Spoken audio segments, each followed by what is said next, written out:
Hello बच्चों, आइए प्रश्न समझते हैं। हमारा प्रश्न है, स्पष्ट कीजिए कि मानव का विकास जावा के कपी मानव से हुआ, या मानव विकास का संक्षिप्त वर्णन कीजिए केवल प्रागैतिहासिक जावा, पेकिंग, निएंडरथल एवं क्रोमैग्नन मानव के संदर्भ में।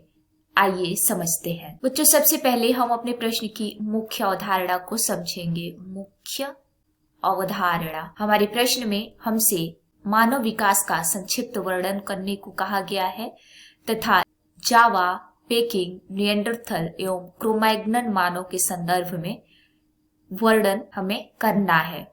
आइए लिखें मानव विकास। आइए लिखते हैं बच्चों, मानव विकास।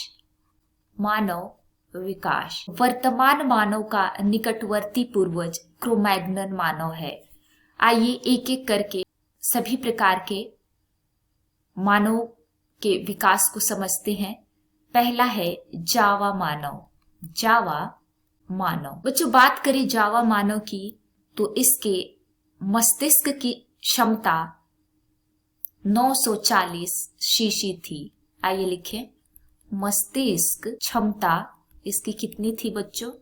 940 सीसी।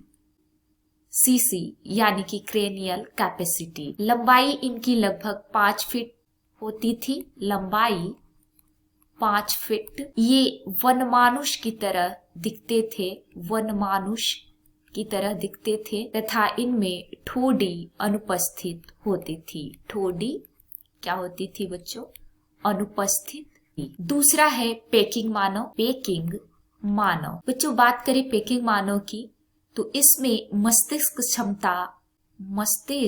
क्षमता 850 से 1200 सीसी थी। 850 से 1200 क्रेनियल कैपेसिटी इनकी मस्तिष्क क्षमता थी। ये जावा मानव से समानता रखते थे। ये जो पेकिंग मानव थे ये जावा मानव की तरह ही थे। जावा मानव से समानता रखते थे, इसलिए इन्हें जावा मानव की उपजाति मानते हैं। तीसरा है निएंडरथल मानव। निएंडरथल मानव, जो निएंडरथल मानव था बच्चों उसकी मस्तिष्क लगभग 1400 सीसी थी। ये झोपड़ी में रहते थे तथा निएंडरथल मानव सर्वाहारी थे। सर्वाहारी। और चौथा है क्रोमैग्नन मानव। क्रोमैग्नन मानव, क्रोमैग्नन मानव को वर्तमान मानव की सबसे निकटवर्ती पूर्वज माना जाता है। इनकी मस्तिष्क क्षमता लगभग 1650 सीसी थी। ये खड़े होकर सीधे चलते थे। खड़े होकर चलते थे और ये आधुनिक मानव के पूर्वज थे। तो इस प्रकार आपने विभिन्न प्रकार के मानवों के संदर्भ में मानव विकास का संक्षिप्त वर्णन देखा।